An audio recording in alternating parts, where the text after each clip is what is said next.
Good evening, Rockville. Today is February 2nd, 2026. We are convening meeting 3-26. We're going to start off with our Pledge of Allegiance.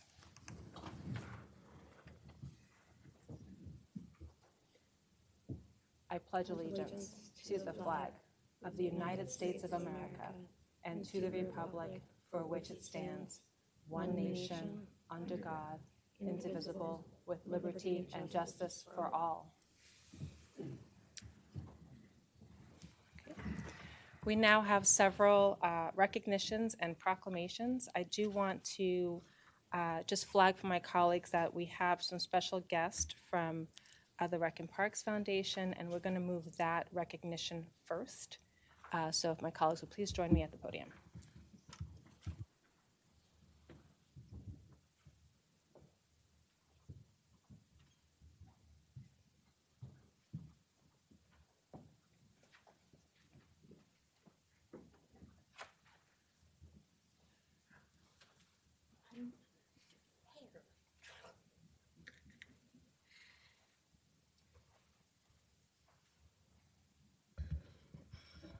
I'm going to welcome our first presenter, Chip Boylan, President of the Rockville Recreation and Parks Foundation.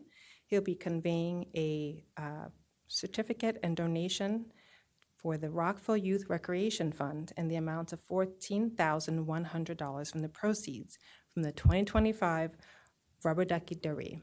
I just want to say this team does a lot, not just for the swim center, but has helped us on projects across the city to expand recreational programs and activities, scholarships, as well as sometimes when we need help supporting some of the infrastructure. So welcome. Thank you both.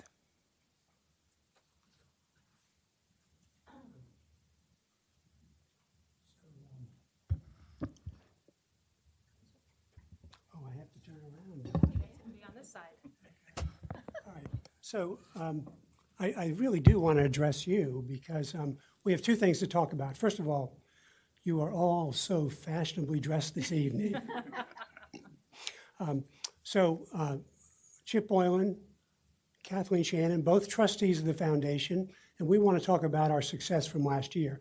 First thing we're going to talk about isn't the one you're thinking about, but we recently made a purchase of a Lynx training system for the city's track and field and cross-country program. It's a timing system that will bring our program to a state of art in the city, and was a little expensive at almost $22,000, but we've been raising money for that kind of infrastructure, as the mayor mentioned, and we're thrilled that we could do that. And now Kathleen's going to talk about our other event. Well, thank you, Mayor and Council, for your fabulous support of our Rockville Rubber Ducky Derby. Our intent is to raise money for the city programs, and this year specifically we chose the theme of sending kids to camp. And with the help of the Rockville Swim Center staff, all of you, the good people of Rockville, and the fabulous Rockville business partners, we were able to raise $14,100 to present to you. And that was $28.98 ducks. Our sponsors gave us over $6,000. These were business sponsors, yes. We had cash donations from good people who thought it was a great cause and had no interest in ducks, almost $2,000. We had a total of 23 prizes donated from local merchants. So we are very grateful today to be able to present to the city of Rockville our check for $14,100.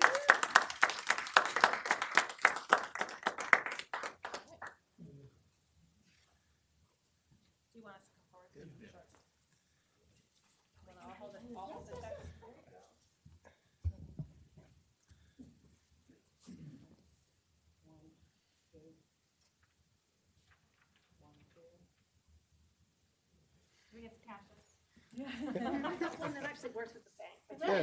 I don't think it's going to fit into the ATM. Thank you so much. So thank you, one and all. Appreciate your support. And we'll hope to see you at the next Rubber Ducky Derby. Hope so. Yeah, thank you so much.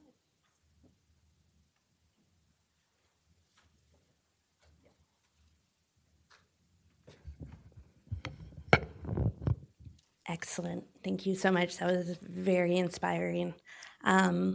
I am very pleased to be able to present the proclamation honoring Lunar New Year.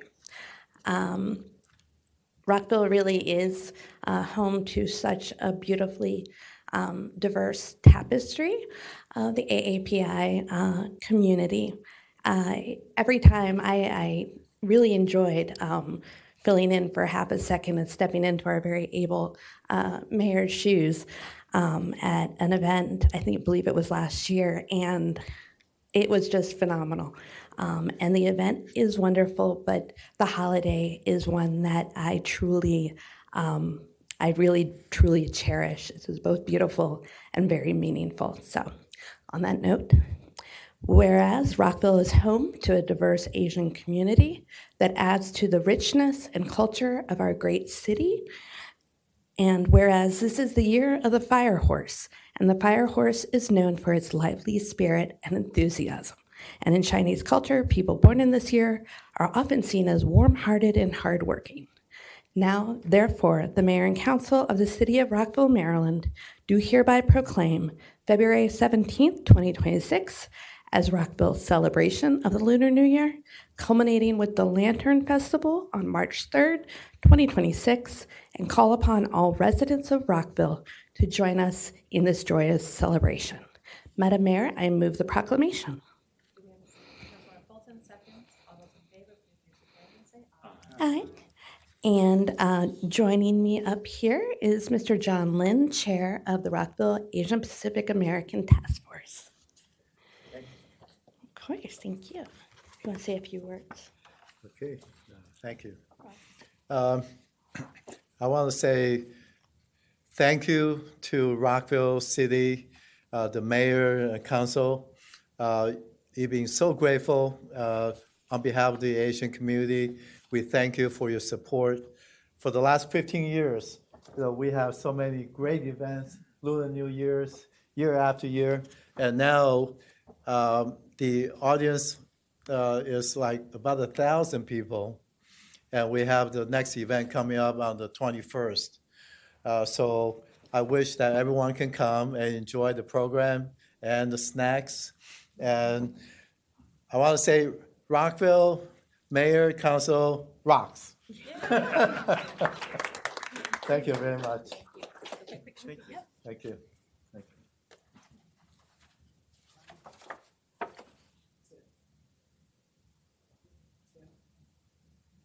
Thank you. Thank you.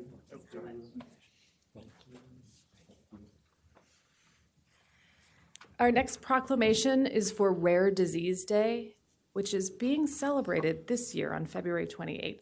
But fun fact, Rare Disease Day internationally is technically February 29th, which only occurs on leap years to signify how rare those diseases are and those days.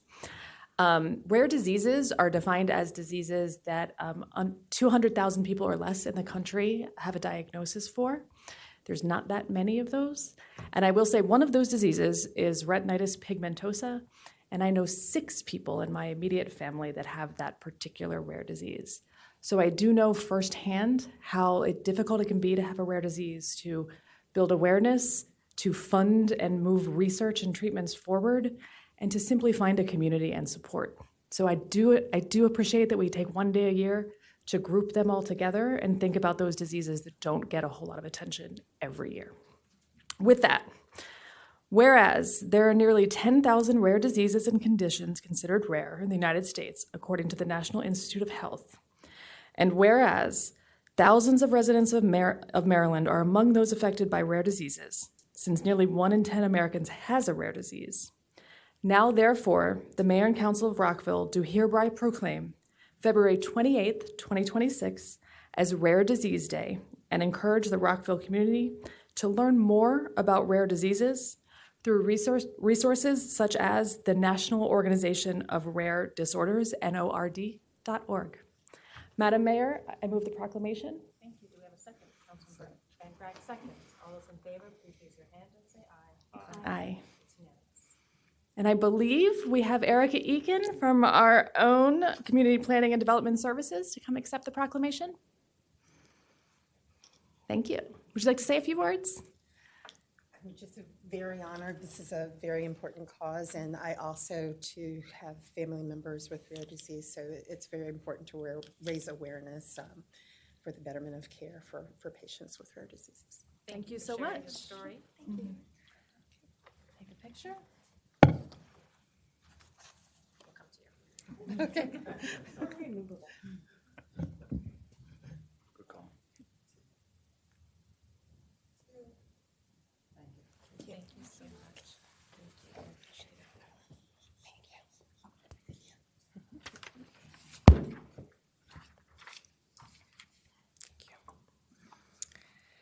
Thank you.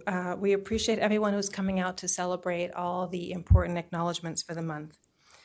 We also are celebrating African American History Month, and I want to thank our entire team. I know it took a village between the Human Rights Commission, our communications team, our JEDI team, so many people working together to pull that through, and it was a fantastic Dr. Martin Luther King Jr. event that we celebrated. I just want to say I know that it feels like it's a tough time when you've been working on civil rights and celebrating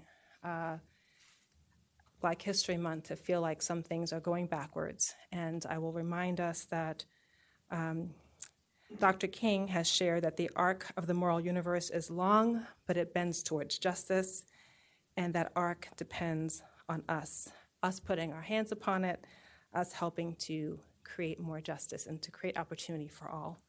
And with that, I'll read the proclamation. Whereas in 1976, Black History Month, also known as African American History Month, was formally adopted to honor and affirm the importance of African American history, and the theme for 2026 is a century of Black history commemorations. Because of determination, hard work, intelligence, perseverance, African Americans have made valuable and lasting contributions to the city of Rockville and to our country, achieving success in all aspects of society. There is a long list of leaders who are represented in our proclamation, including Dr. Martin Luther King, Jesse Owens, Thurgood Marshall, Dr. Mae Jemison, Charles Drew, and many recent notable African Americans such as astrophysicist Neil deGrasse Tyson, President Barack Obama, former Vice President Kamala Harris, and Poet Laureate Amanda Gorman, among many others. Whereas the 67th term of the Mayor and Council is the most diverse in the history of the city of Rockville, Maryland, including the first BIPOC, Black, Indigenous person of color, female mayor, and now therefore the Mayor and Council of Rockville, Maryland, do hereby proclaim the month of February 2026 to be African American History Month, and encourage Rockville and all of our community to learn about and share the stories, recognize, appreciate, and work towards justice for all. I encourage you to celebrate throughout the region and participate in the many educational events honoring the contributions of African Americans throughout the month, and let me say all year.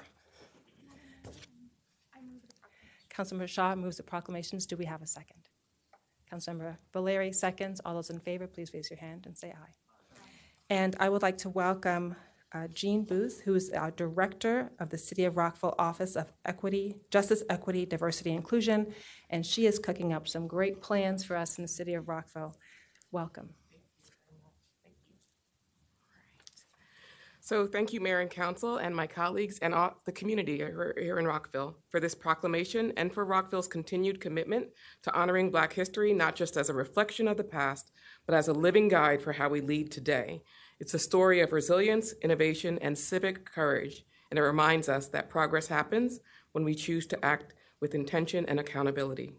All of these evenings' proclamations further remind us that the city's story is shaped by many cultures, histories, and traditions and conditions, and that the way through these difficult times is together in community.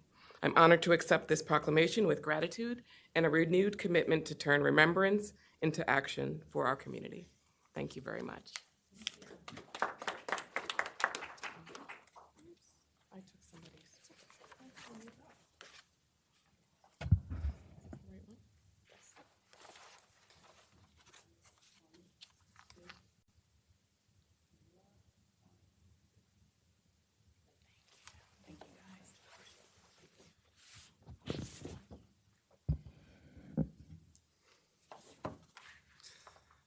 So this month is also American Heart Month. And I think it's important to recognize I've had numerous family members who've unfortunately passed from heart disease under the age of 50 and under the age of 40. And one of the things that I know that my family talks about all the time is understanding that this is something that we need to be aware of. And one of the things that American Heart Month does is it educates folks on what they can do with their health professionals and looking within themselves, such as swimming or exercising in Rockville's wonderful parks, to understand how they can make themselves and their family members more safe. Whereas during American Heart Month, we recognize we commit to fighting this disease and promoting better health, wellness, and prevention awareness in our communities. And whereas heart disease continues to be the leading cause of death in the United States, it affects Americans of all genders, races, and ethnicities. Now, therefore, the Mayor and Council of Rockville, Maryland, do hereby proclaim the month of February 2026 as American Heart Month and encourage the community to wear red, or sometimes yellow, and National Wear Red Day on February 6th to encourage and keep up to date on the news and activities that will benefit the health and well-being of our families. Madam Mayor, I move the proclamation. Thank you. Do we have a second? Councilmember Jackson seconds. All those in favor, please raise your hand and say aye. Aye. It's unanimous. And I now, we have Kenya Craven here to say a few words and accept the proclamation.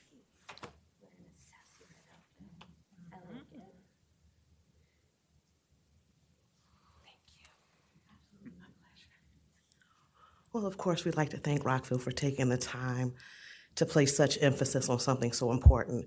And I do encourage everyone to read the material that is available to you. Please participate on Friday, wear red. It's a small thing that we can do. And let's get to the doctor. Let's make sure that we're doing all that we can to make sure that our health is what it needs to be so that we can be around for a long time, so that we can help to train the next generation, and just to help us overall live our best life. So thank you all.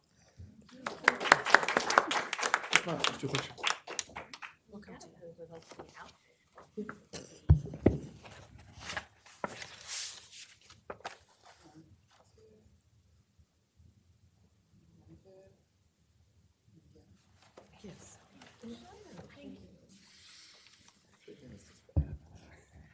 Thank you very much. We appreciate everyone for coming out to celebrate and honor these important commemorations with us. We'll be taking a brief break until 6.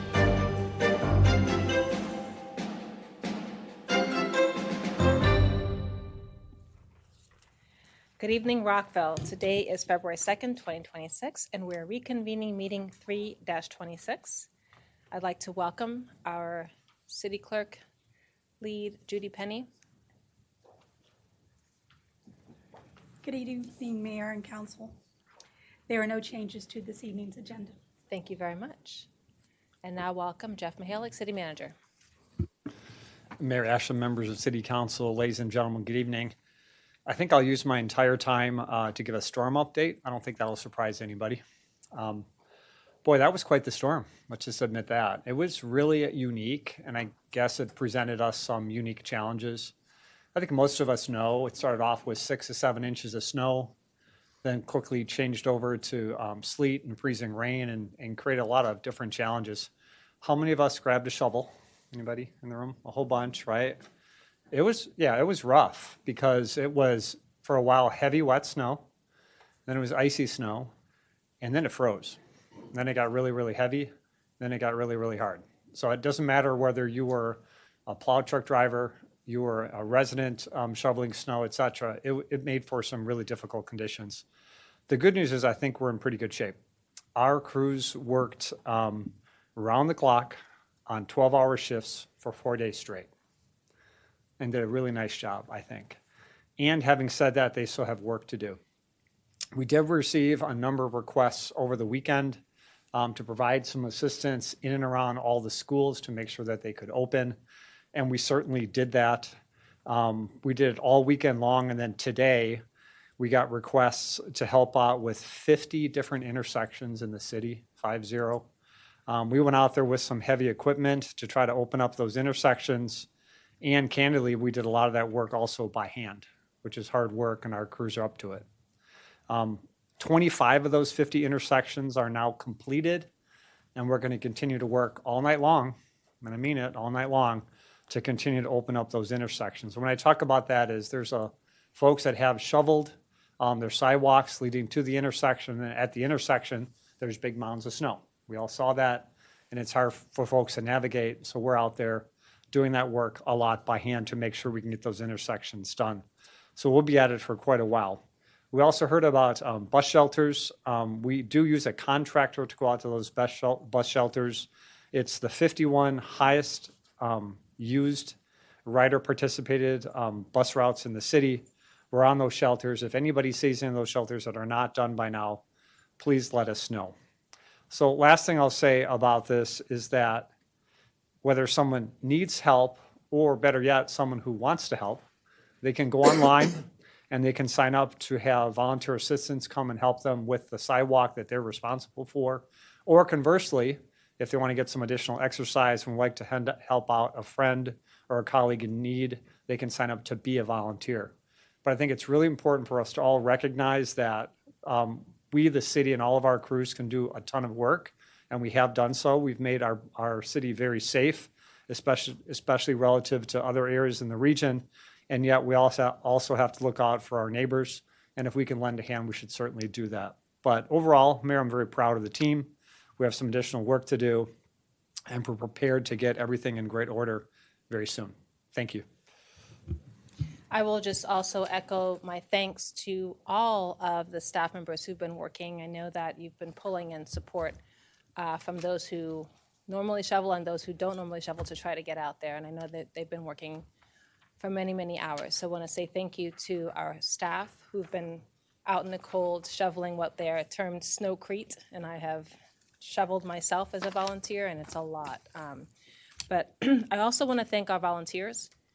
There are many volunteers who helped neighbors in need, people with disabilities, people with mobility issues, people who were senior, who just needed a little help. I do know that there are still people who need help. So we still need volunteers, and I just want to say thank you. This was not normal snow, and it's been a lot of hard work. I've heard of people breaking their shovels and breaking their snow removal devices, but just wanted to thank them because those volunteers were critical during the storm, as well as staff. I also want to thank residents for their patience. I know that there was a lot of snow, and so sometimes it meant that as the plows went through the city, that sometimes it might have went through a driveway that they just cleared. And so I want to thank residents for their patience. And then I just want to ask everyone for their help. I know staff are trying to go out to curbs, but we have cleared many of the roads, and now we need to help. We need to help residents be able to walk throughout the city. We need kids to go back to school. I know a lot of parents are saying that.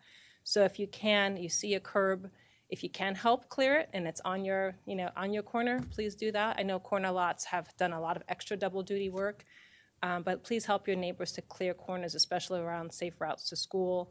Please clear your sidewalks, please clear fire hydrants, and sign up to volunteer. I just wanted to please encourage everyone to do that. Thank you very much. Okay.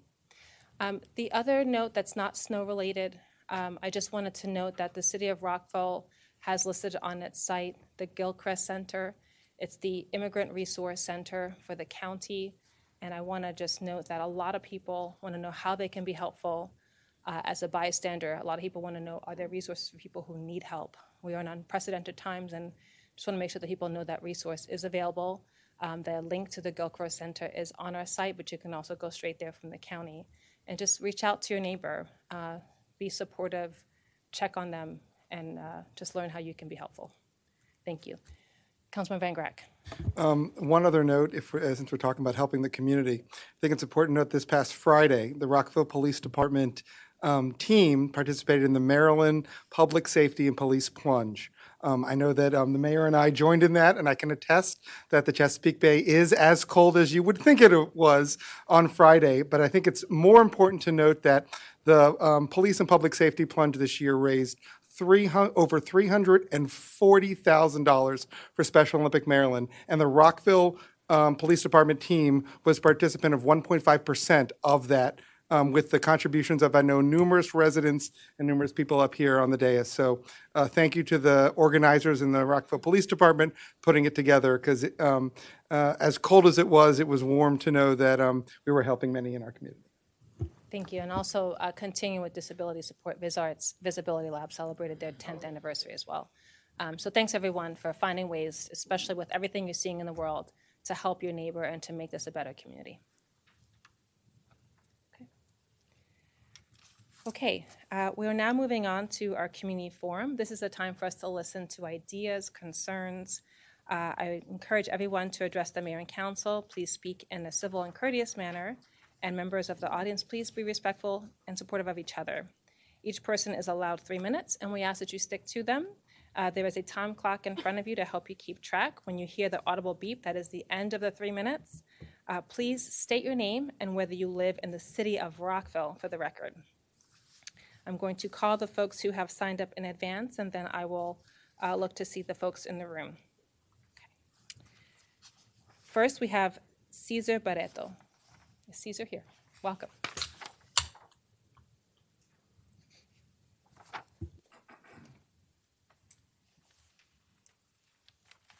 If someone can let me know when I'm going, I can't see that very well. So, I will help you keep track. Thank you. My name is Cesar Barreto. I live in the residential community of Lincoln Park Community since 2002. I come before the council this evening to bring to your attention the condition of the pedestrian sidewalks and to give voice to the many other pedestrians here who, like myself, do not drive and depend on the safely accessing bus stops and their adjoining sidewalks to get to grocery stores, work, and school. Some of my neighbors on Lenmore Avenue are elderly and disabled and have severe mobility problems. And I can just tell you, my walk from here, there's several cross walks that are very dangerous to cross, especially, and I have pictures of them. So what I'll do is this evening or tomorrow send pictures to the county council to show you where exactly it is. But one in mine is right in front of the National Tire and Battery Store in PNC. It is very dangerous to cross there. And just my experience taking the bus up and down Rockville Pike, there's been occasions where people could not open up the doors because it's not even snow, I call it blocks of ice now at this point, and they can't even open the bus door. So it's very dangerous. A lot of businesses like the Flagship car wash and the 7-Eleven store have blocked up that pedestrian access, so you have to walk on the streets, and it's very dangerous. And I just wanted to bring that attention very quickly, and hopefully that can be taken care of as soon as possible. Thank you. Thank you very much. Welcome, Deborah Moore. Well, I think she gave written comments. Is that right? Perfect. She might be virtual. No. Okay, written. Next, welcome Adam J. Wise.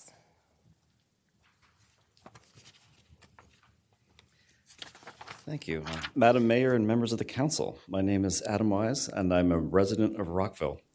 I'm personally concerned with the state of the democratic process at all levels of government, and so I look into ways of repairing and improving the democratic process wherever possible. So our current voting system awards the position to the candidate who gets the most votes. While that may appear simple, logical, in reality, the winner of any race with more than 2 potential candidates is often elected by a minority of voters. Voters who might be happy with several potential candidates are forced to choose only one. This disregard for second and third choices means that it is possible for candidates to win with only 40, 30, or 20% support, not a majority. So I'm very much of the opinion that ranked choice voting, RCV, is a powerful tool for improving how we vote. It's really one of our best hopes, I think, for improving the democratic process. Without naming names, there is strong evidence across multiple elections that some of the most problematic, divisive politicians would never have won their elections or even primaries if ranked choice voting were in place. I also understand that the powers that be at the Maryland state level are going to take their cues from what happens at the city level on this issue. And what happens at the state level, in turn, influences the national debate. So it may sound corny, but I think this really matters to our democracy as a whole. I would encourage the city to use ranked choice voting for our elections to give voters more power and more choice. Thank you. Thank you. Next, welcome Samir Merchant.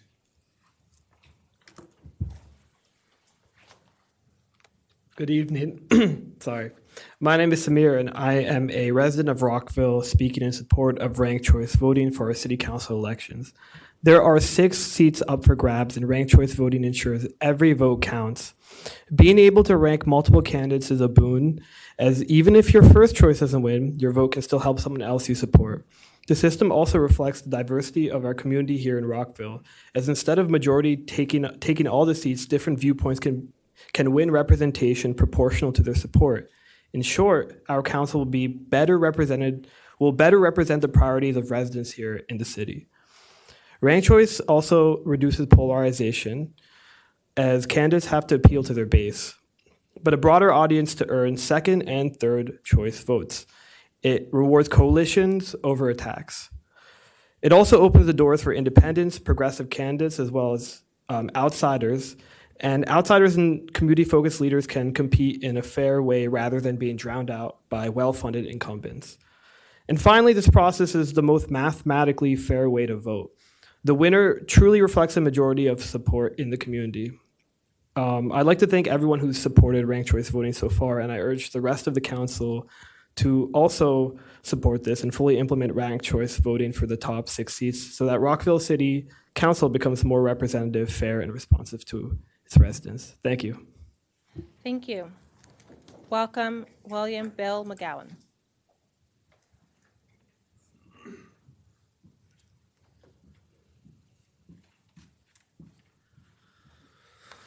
Good evening, Mayor Ashton and esteemed council members. My name is Bill McGugan, and I stand before you representing the Human Services Advisory Commission. Beyond that, I'm a resident of Rockville in the Twin Brook neighborhood. The commission was disappointed in the county's decision to close 9 of their 21 libraries on Sundays. This is just under 50% of the libraries in the county. Though any library closes a travesty, and I would love for all libraries to remain open, I'm here today to discuss the Sunday closure of the Twin Brook Library. Sundays are one of the few days many library patrons may not be working. It is then that they use library resources which they may not have time to access during the week when they are working. Further, according to the National Homeless Information Project, Montgomery County had the largest increase in homelessness from 2024 to 2025 in the entire Washington, D.C. metro region, with a total of 366 individuals now experiencing homelessness. This is an increase of 32%, yet the county decided to cut services like opening the Twin Brook Library on Sundays that directly help these individuals. Libraries are more than a place to check out books and movies. They're one of the last places on earth where it is okay to exist for free. They provide shelter from the elements, yet during the coldest time of the year, nearly 50% were closed on Sunday, one of the hardest days to find resources. More than shelter, the Twin Brook community is now losing programs that are or could have been available to them. Students may not have reliable access to the internet. They may lose a place to complete assignments and lose additional story times connecting with kids that have a shared passion for books. According to a 2025 Brown University study, when libraries close, reading and math scores for the affected area plummet for students across the board. While this is not a complete closure of branches, we cannot simply ignore the effect that closing even one day a week will have. Twin Brook already services Title I schools that are struggling for resources. The impact for the closure of even one day a week goes far beyond affecting students. It affects the entire community's access to information and resources. The library offered language meetups for individuals to practice their language skills. It is offering many other meetups for like-minded individuals to enjoy time together. It provides free printing services of up to 15 pages where patrons can print resumes, cover letters or job applications, or whatever other knowledge resources they may need. The Twin Brook community stands behind us. Some are in the meeting today. Beyond their presence, they are working to reinstate the Library Advisory Committee to ensure more resources to the community are not lost. In conclusion, the commission requests that mayor and council take action with the county and make our concerns known. Thank you for your time and attention to this matter. Thank you. Welcome, James Dhruva Kumar.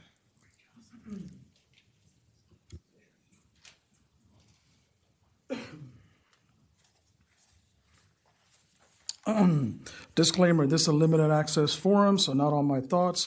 City of Rockville, Maryland government, mayor and council, thank you for this opportunity, this open democracy forum. My name is Dhruva Diego Kumar. During our military family days, many knew me as James Dhruva Kumar also, which is JD Kumar.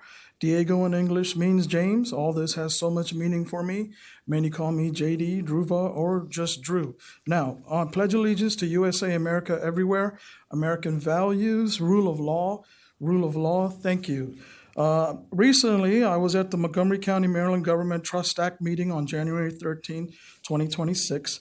I discussed use of the term established for migrants of illegal undocumented background. Many, most in this area, are from Latin and Central America. I tasked you all with a new, not derogatory term. I refer as established immigrant communities, EIC, established immigrant merit communities, EIMC, instead of established immigrant migrant communities. We keep improving on this thought and concept. Whether you came as illegal, undocumented, or legally, we are all now established due to many reasons. So EIC or EIMC, and this also honors our Montgomery County, Maryland, one of the original DMV refugee protection locations. Now, for those of you, Latin American, Central American, illegal undocumented background, and others who have not passed my non-discrimination certification training, which this county has not implemented despite many suggestions, you are yet this: not established, but abusers, segregationists, etc., not respecting other people's constitutional protected rights, yet only promoting for your discriminating, segregating cliques. I hold you to our higher standards because all of you claim to be refugees, persecuted. I hold you to a higher standard. This is painful for me as I meet a few beautiful, potential decency young people emanated from this background. Many others are so damaged because of hearing the illegal undocumented term for decades. We must protect them and others that do not abuse. The county and country need to issue the great apology, I authored all of this a few years ago.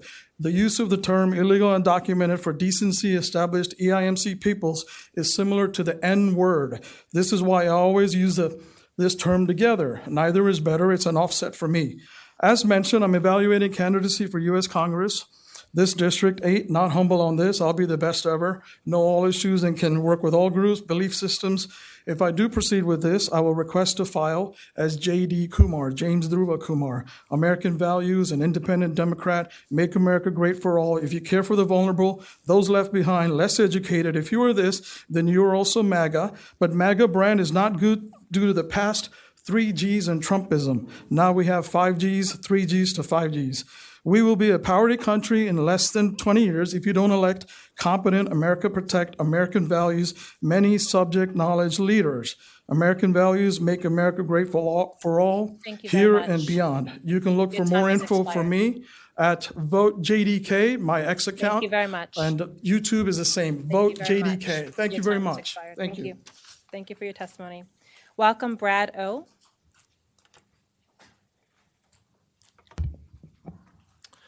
Hello, Mayor and Council. My name is Brad, and I live in Rockville. I am here tonight to urge the City of Rockville to adopt ranked choice voting. This is a common sense measure to increase voter empowerment. In almost any electoral system of government, there tends to be tension between the competing goals of voter equality and voter empowerment. The Electoral College is a good example of this. The Electoral College in many cases increases voter empowerment by shrinking the size of the electorate. If you vote in a national election of 77 million people, the odds that your vote will swing that election are extraordinarily low. In a statewide election of closer to 1 million voters, your odds are 77 times better. The problem is that the Electoral College badly distorts voter equality. The wonderful thing about ranked choice voting is that it increases voter empowerment without sacrificing voter equality. Everybody still gets the same one vote, but voters have an increased opportunity to support candidates who they like, or worst case scenario, to oppose candidates who they have concerns about. There's no downside to this, and I do urge the city to adopt ranked choice voting. On a separate note, I wanted to thank the city for its snow removal efforts. Obviously, it's not perfect, but I think that we're doing pretty well, all things considered. I will say the sidewalks near the Rockville Metro Station still need some work. And then on another separate note, I wanted to thank the mayor for bringing up the Gilchrist Center earlier. I am extremely concerned about the increasing reports that we're all hearing about federal agents in Montgomery County. And I wanted to urge the city not to collaborate with ICE or CBP. These agencies are hopelessly politicized, and they are not providing any type of legitimate law enforcement activity. Rather, they are lawless marauders who are roaming through our communities, kidnapping people, attacking people with both non-lethal and lethal rounds, and attacking citizens and non-citizens alike with chemical weapons. The city of Rockville should devote its resources to protecting residents from these agents rather than collaborating with those agencies. And I urge the city to maintain the autonomy of our local government and local law enforcement. ICE out of Montgomery County, ICE out of Rockville. Thank you. Thank you very much. Welcome, Gail Holscher.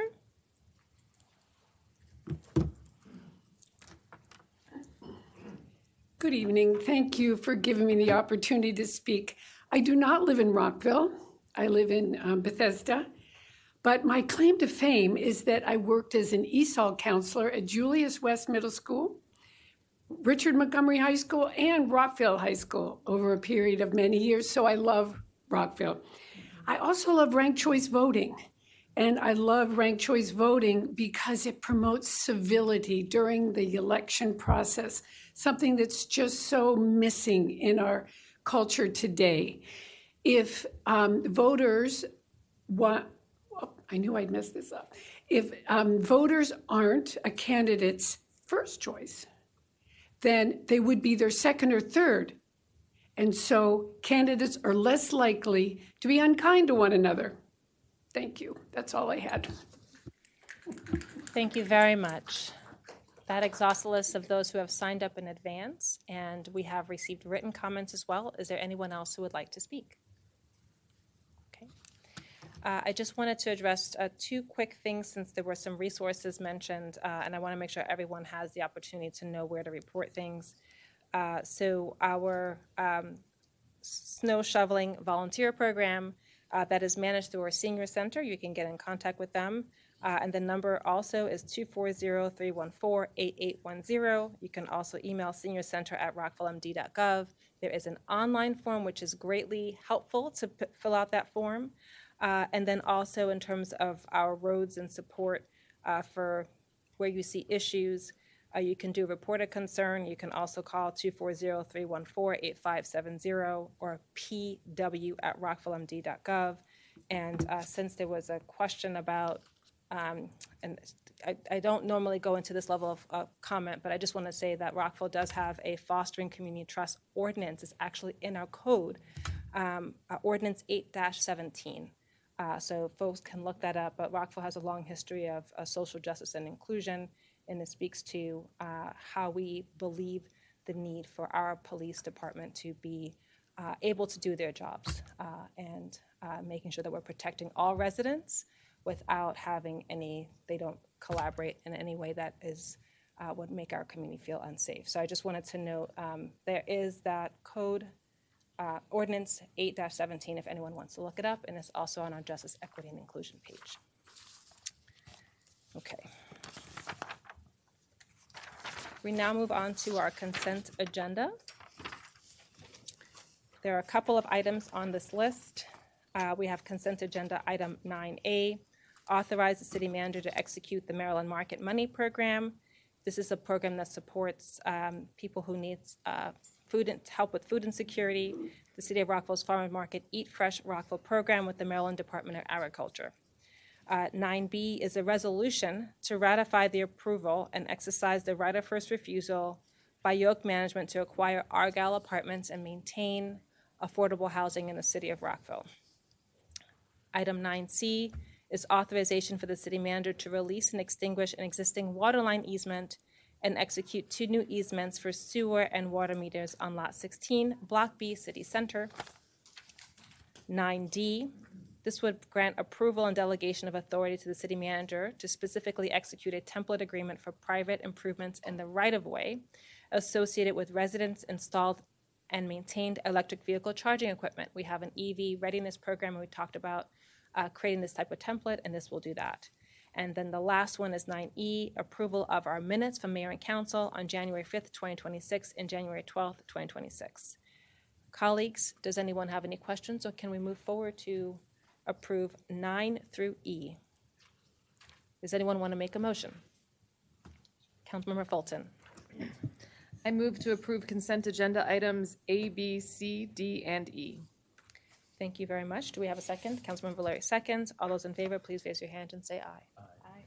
Excellent. Thank you very much.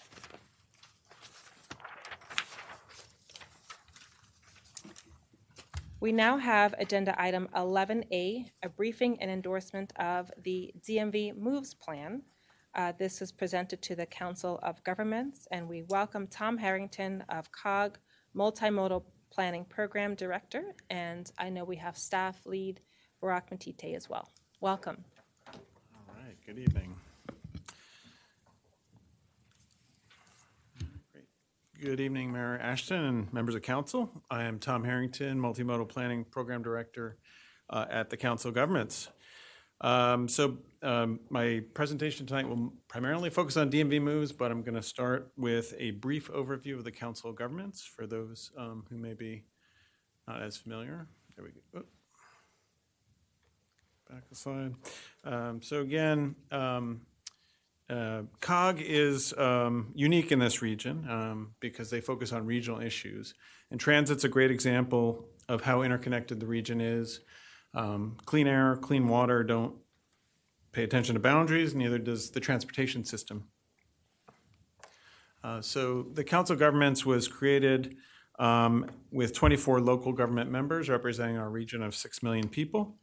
It's the one place in our tri-state region that brings leaders together from DC, Maryland, Virginia to tackle all the common issues we are dealing with and to plan for the future. And I should recognize that Mayor Ashton is on the COG Board of Directors and also on the Transportation Planning Board, which is our metropolitan planning organization. So the TPB, which is the MPO for the region, one of 400 in the country, it ensures that all of our transportation projects are part of our long-range plan. They're part of our short-term transportation improvement program and can therefore receive federal funding. At COG, our main focus areas include transportation, but also public safety, community planning, and the environment. In transportation, the TPB recently approved Visualize 2050, which is the region's long-range transportation plan, consisting of highway and transit projects totaling almost $300 billion. And COG also manages several regional programs such as Commuter Connections, which helps provide services to employers and connects workers and helps them make smart commuting choices. We also wanted to mention that over $800,000 in grant funding was received by the city recently on transportation improvements, and that's through programs like our TLC, which is a Transportation Land Use Connections Program, and a Regional Roadway Safety Program. So those are some example of grant programs that COG administers. Another benefit to the region is COG has a cooperative purchasing program, and the city is able to purchase through agreements things like fuel and roadway salt, which is timely. And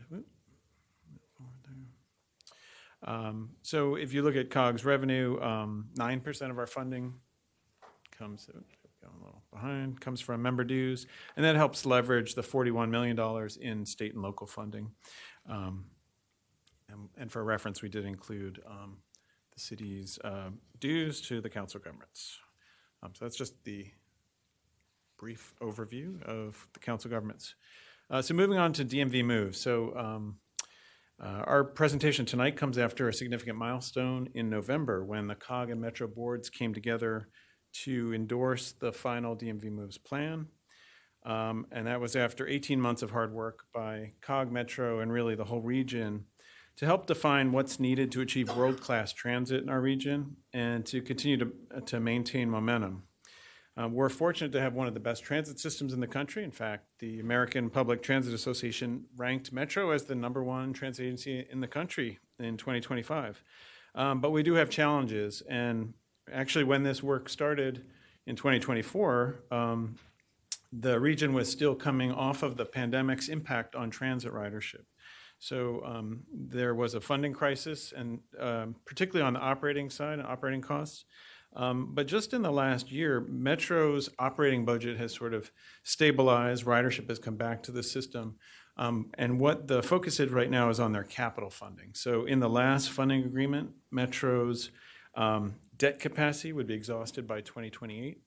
And so what that means is a big drop in the capital program and the potential to increase the pipeline of projects for Metro. So unless this is addressed, we're going to see some backsliding in terms of some of the progress Metro's made recently. Another challenge in this region is that we have a complex network of providers, and that's an opportunity too. So it's not just Metro that runs transit in the region. We have 14 different operators of transit in the region. And so finding a way to coordinate helps the riders so that they have a seamless trip across the region. So to address all these needs, the COG and Metro boards came together to create the DMV Moves initiative. It was governed by a task force of elected officials, and it also had a series of advisory groups, both government representatives and community partners, to help define what is needed to achieve world-class transit.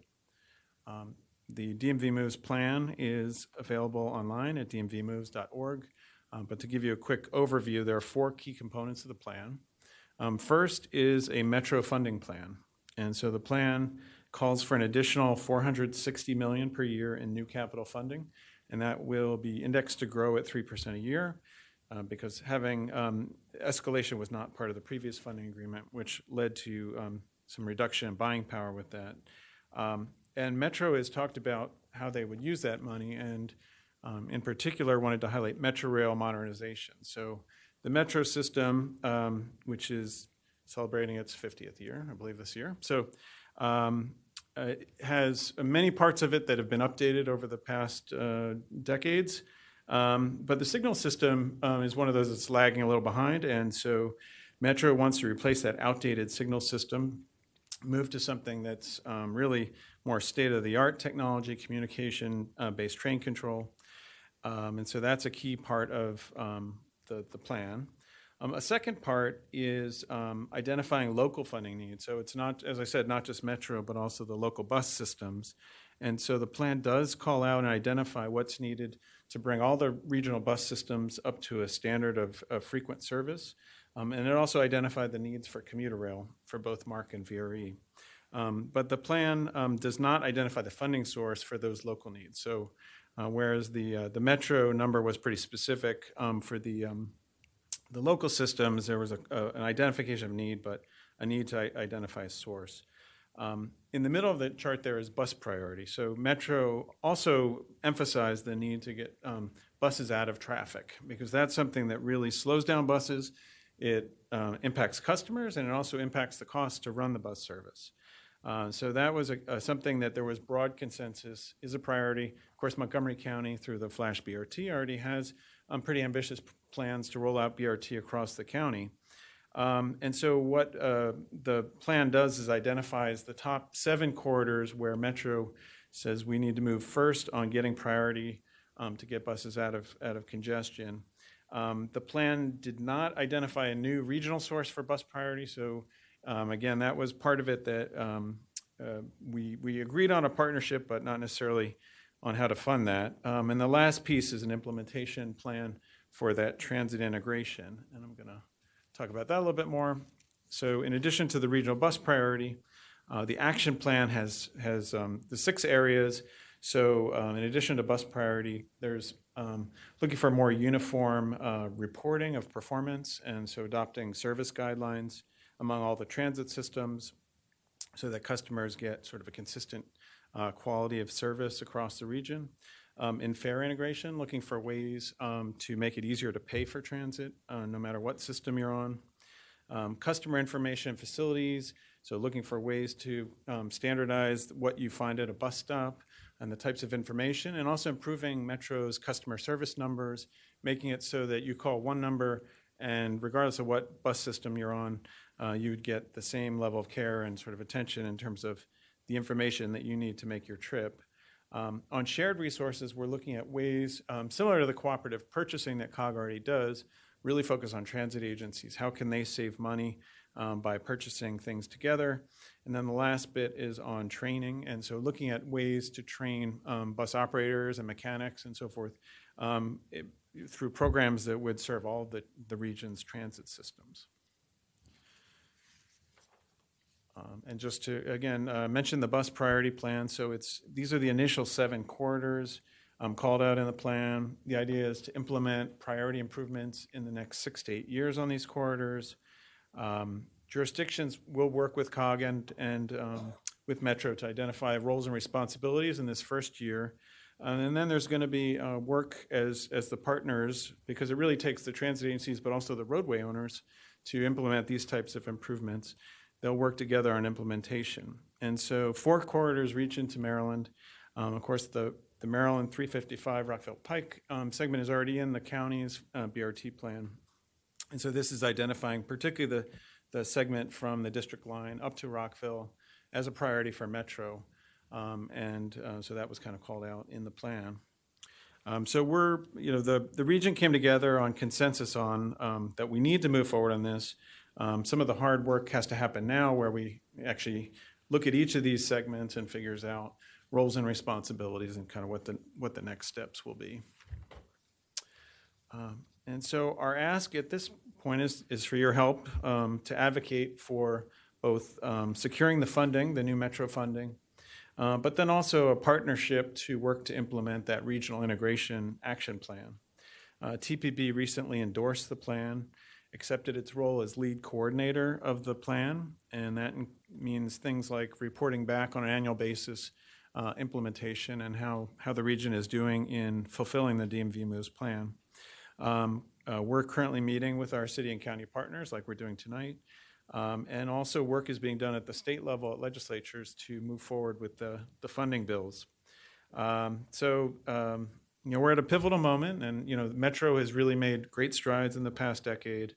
But the time now is to kind of continue the momentum of that. DMV Moves, the plan, offers a regional vision. And so we really appreciate your support in moving forward together with that vision. And I'll answer any questions that you may have. Thanks. Thank you for the excellent presentation. I'll just have a baseline clarification just so that my colleagues and I can move this along and help support.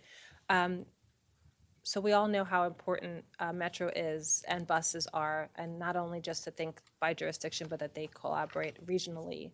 And I understand also that the funding is a question every year. So this is going to help to, just to clarify, put more firm footing on what is Metro actually working with, and then how can it actually fulfill its strategic priorities so that you have an understanding of what your budgets will be so you can actually plan ahead. Is that right?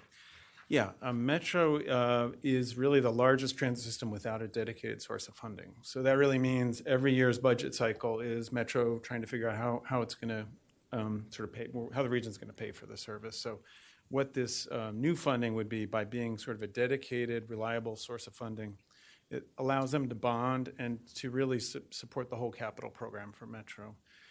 And so Metro will be reporting on an annual basis how they're using the funding and sort of what the results are. And also at TPB, we'll be reporting back on implementation.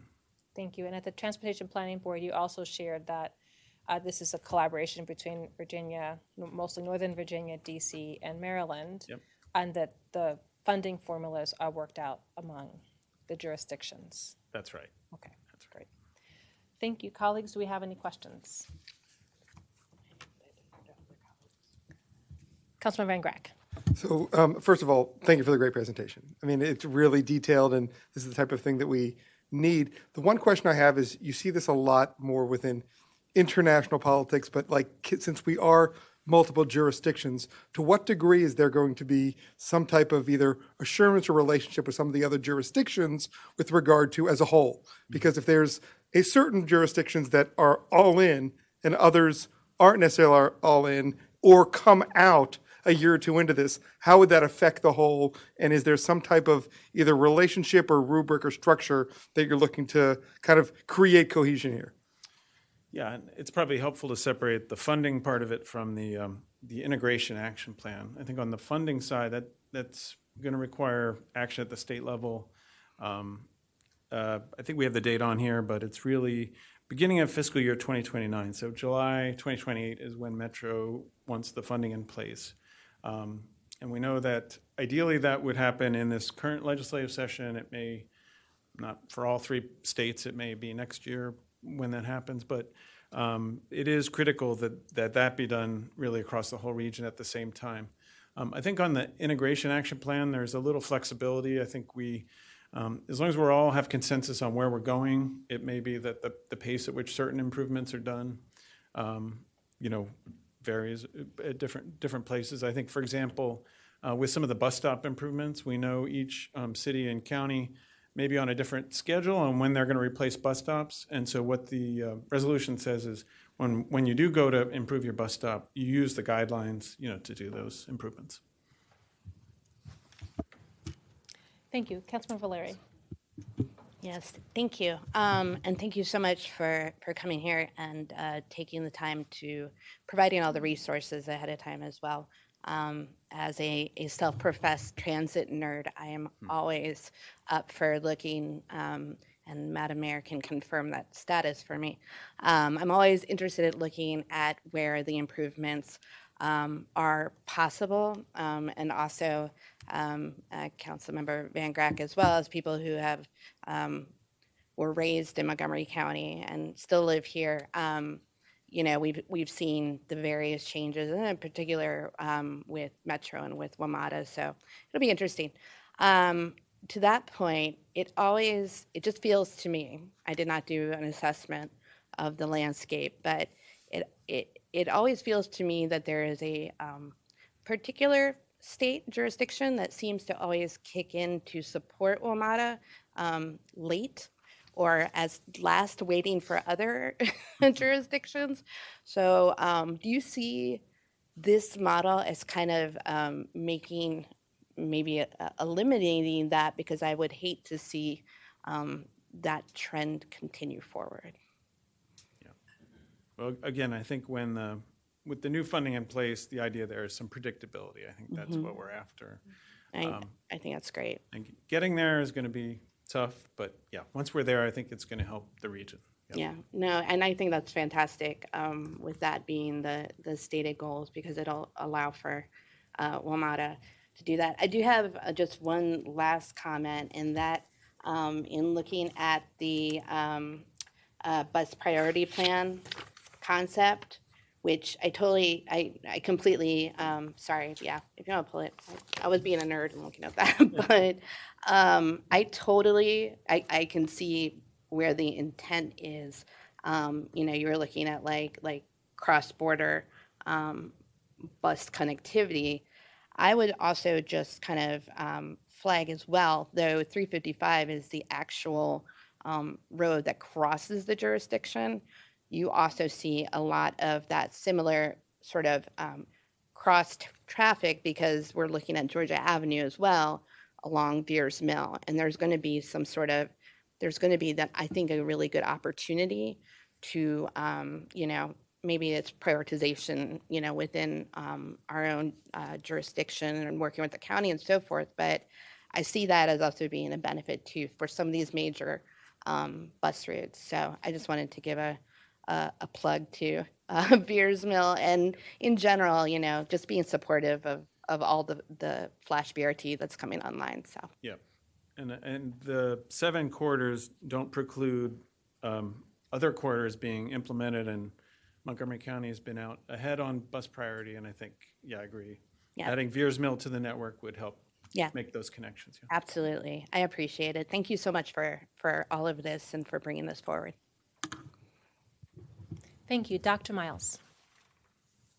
Thank you, Madam Mayor. Thanks also for this presentation. I'll echo that of my colleagues. Before getting out too far ahead of them, do recognize that Rockville is a jurisdiction, within a county, and some of the funding things we have less control over, because often this happens at the county and higher levels. But I think, again, without getting ahead of my colleagues, it's something that we could support at a minimum resolution and continuing to work with our colleagues across jurisdictions within the county and at higher levels to help you achieve your goal, or the collective goal that can benefit us all. That's all I have. Thanks for coming out, and thanks again for this presentation and the work that you all do. Thank you. Thank you. And I understand that you're going and doing a tour among jurisdictions. We are, yeah. And you've gotten quite a bit in Northern Virginia and working through Maryland. Yep. So thank you for being on the road show. Glad to be here. Thank you. Councilmember Shaw. I also wanted to echo my colleagues and thank you for the presentation. There was an equity statement, and I believe it may have been from staff, but I was just curious. I'm definitely supportive of expanding our transit system and improving our transit system, but I just wanted to ask, do you think there'll be any impact on the cost of the fare? Yeah, it's interesting. Fare integration is one of the areas that was looked at. And in the process of doing DMV moves, we had 3 or 4 systems go fare free. So some of the issues about making sure we had consistent fares across the region became moot points because systems weren't charging bus fares.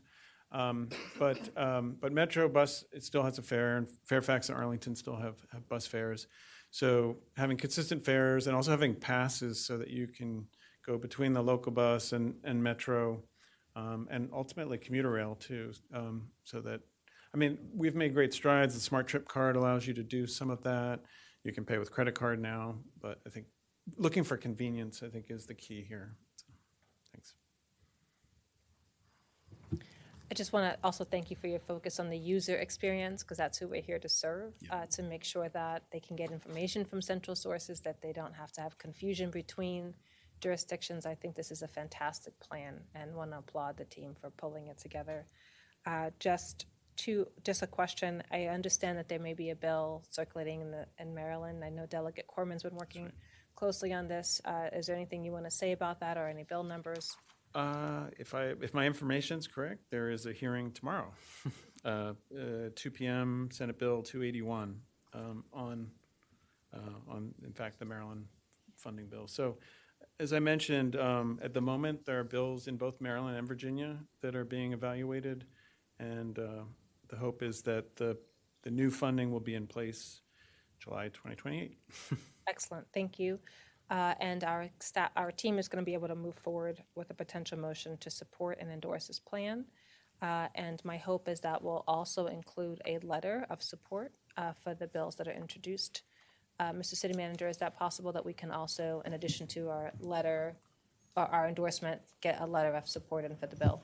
Sure, we can certainly do that. Excellent, thank you very much. Okay, and then since I have you, this council has been working to try to create transit-oriented development. And if you can convey to our Armada friends that we would love to see housing at our Rockville and Twin Brook metros. We are, and I think, listed as phase 2.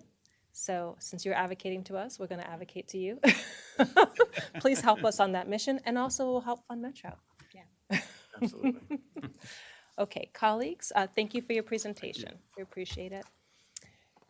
Do we have a motion to endorse? Councilmember Fulton. I move to endorse the conceptual funding component of the DMV Move strategy that is being introduced during the 2026 state legislative session. Thank you. Second by Councilmember Valeri.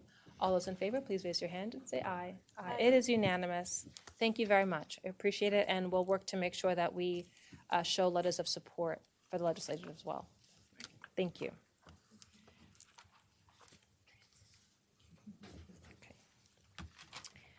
We'll now move on to agenda item 11B.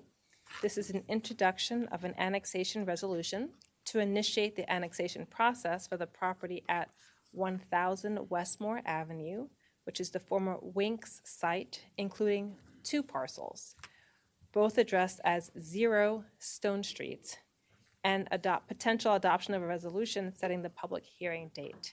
I'd like to welcome Manisha Tiwari as well as Craig Simino. Welcome. Thank you, Madam Mayor, members of the council. Just by very short introduction, we are considering tonight an application from property owners at 1000 Westmore for annexation into the city. And this is a very long process prescribed by state law and by city code. And there's many opportunities for public input, public hearings, both at the Planning Commission and the Mayor and Council. And I want to emphasize that today is just a beginning. All the questions are not going to be answered today. They don't have a detailed layout that we're going to be considering, and the process is going to tease that out and produce an annexation plan that we brought back to the Mayor and Council. In addition, after the annexation, they still have to go through the detailed site plan process. So you will not see a lot of details about that tonight, and that's by design. And so tonight, you're going to fulfill, hopefully, your state responsibility to introduce this resolution promptly, as the state law says, after application. So with that, I'll turn it over to Manisha Tiwari, who will give the presentation. Thank you, Craig, and thank you, Madam Mayor and members of the council. So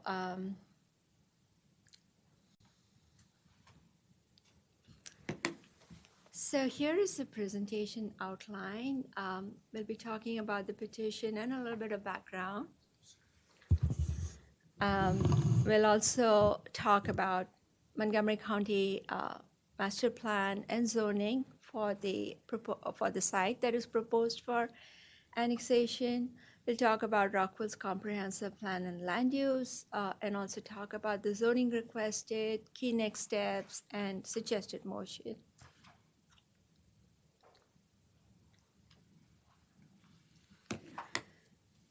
So the city received a petition for annexation. This is for approximately 10.45 acres of land at 1000 Westmore Avenue. The petitioner for the annexation is Interstate Westmore LLC, who is the owner of 1000 Westmore Avenue. The law offices of Bregman, Burbach, Schwartz, and Gilday are representing as a counsel for petitioner.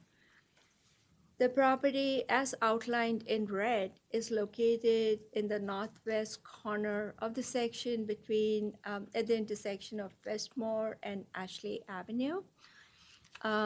It includes industrial uses to the north and the east, and Lincoln Park neighborhood to the south.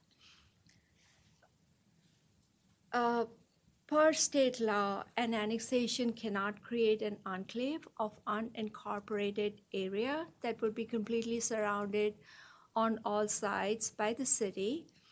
So the annexation of Wings property as a single application would have created the enclave, since the two other parcels with the address of like 0 Stone Street Avenue would be completely surrounded on all sides by the city if the annexation would occur with the Wings property alone.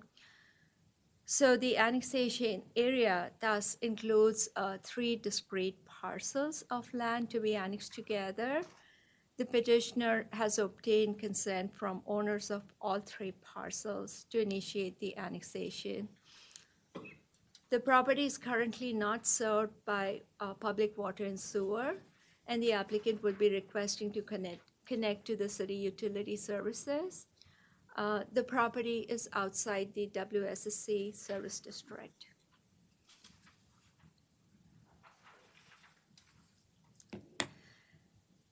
As background, Rockville's comprehensive plan was adopted in August 2021.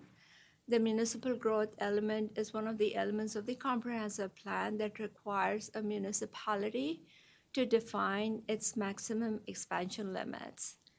The map on the left shows the city's maximum expansion limits as identified in the city's municipal growth element.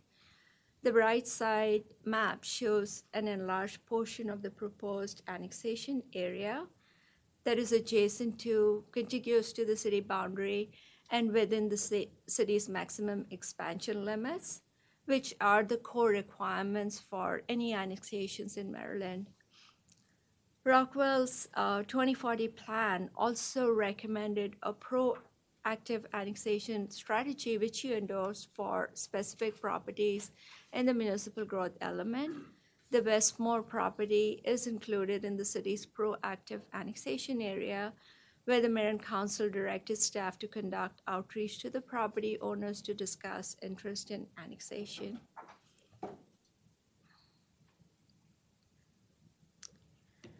So with respect to Montgomery County Master Plan and Zoning, this property is a part of the Upper Rock Creek Master Plan.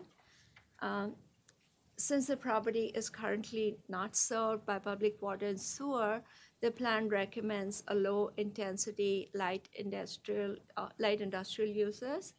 However, over long term, the plan recommends incorporation into the city limits with residential developments.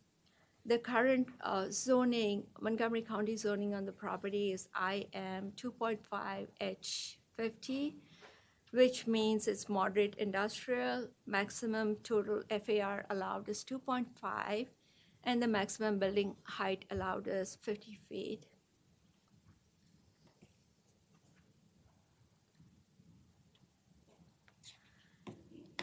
Per the City of Rockville's comprehensive plan, it recommended that the city work with the property owner to reach an annexation agreement for primarily residential development.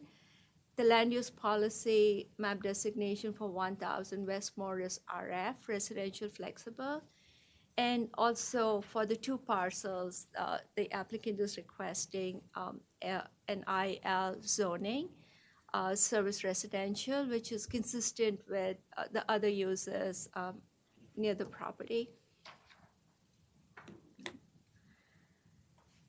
So the applicants are requesting the city's RMD 25 for the property at 1000 Westmore Avenue so that they can develop with residential, and IL for the 2 Stone Street Avenue parcels, so it remains consistent with what's in the neighborhood and it is allowed to function as is. Staff supports the applicant's requested zoning as of now, since it's consistent with Rockville's comprehensive plan.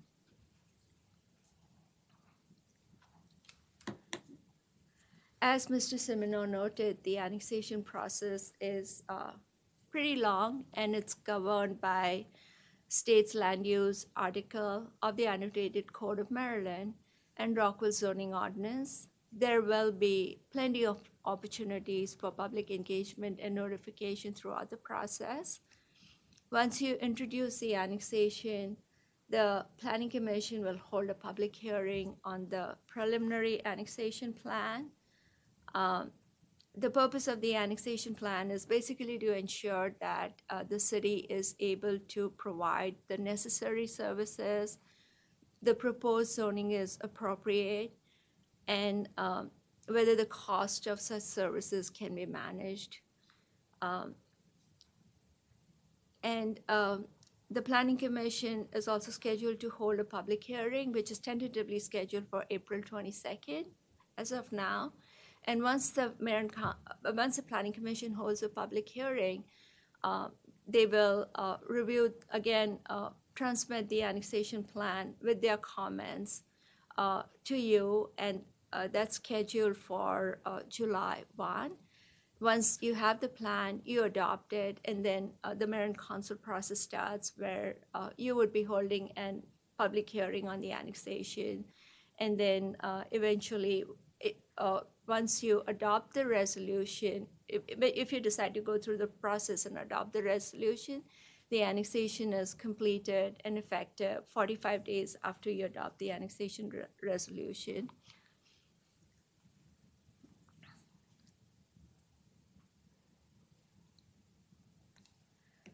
So here is the suggested motion that you introduce a resolution for annexation for the property at 1000 Westmore Avenue and 2 adjacent properties, both addressed at 0 Stone Street Avenue. And you adopt the second resolution that sets the date for the public hearing which is July 27th. This concludes my presentation, and I'm happy to answer any questions. Thank you very much for the presentation. Colleagues, do you have any questions? Councilmember Miles. Thank you, Madam Mayor. I want to also thank staff for getting back to me on the question I've asked before, but I'm asking it just to, let folks in the public know that it's on our minds. In the past, and I'd have to also rely on my colleagues, particularly the mayor, there was concern about sort of this area of this city as it abuts the unincorporated lines, and particularly its proximity to that gas field, and concerns from residents in the community about to what extent is the presence of that natural gas field there conducive, consistent with housing for people who live there more broadly.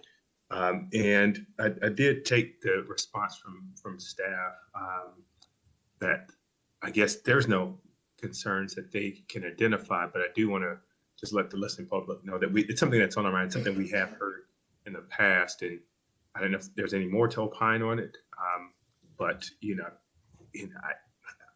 I just wanted to make sure it's out there for folks to know. That's all.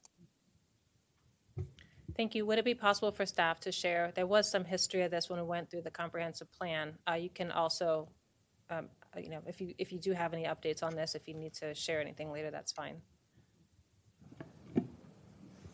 Mayor, there really is no change. I think what Councilmember Miles said is essentially accurate, but if council decides to move forward with the annexation process and we get an annexation plan and a site plan, we'll evaluate all those different concerns and make sure we include that in the staff report.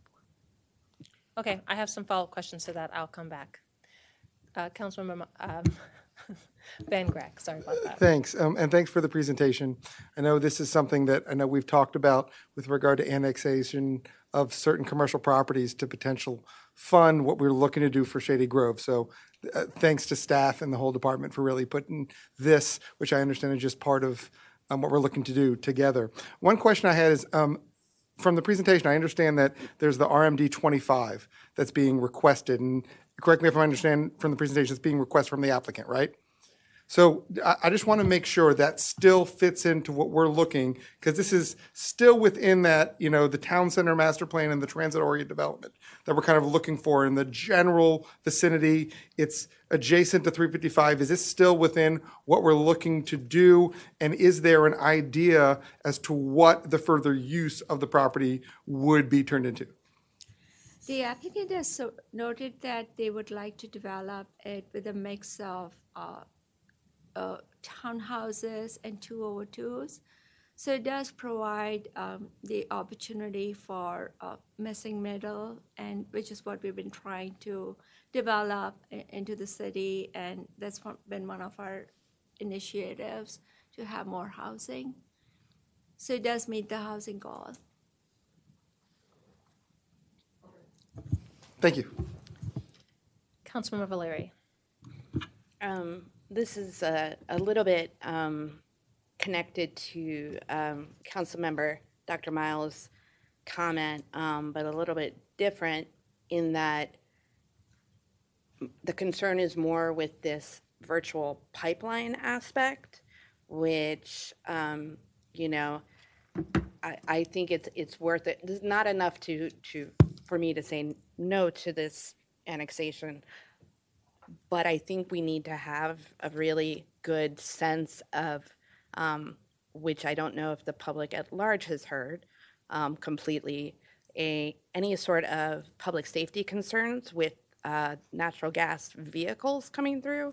There's the issues of it being on the spot natural gas, but then there is differing concerns of tractor trailers and natural gas, and what is the public safety plan and any sort of mitigation for if there were issues like a vehicular collision or some such.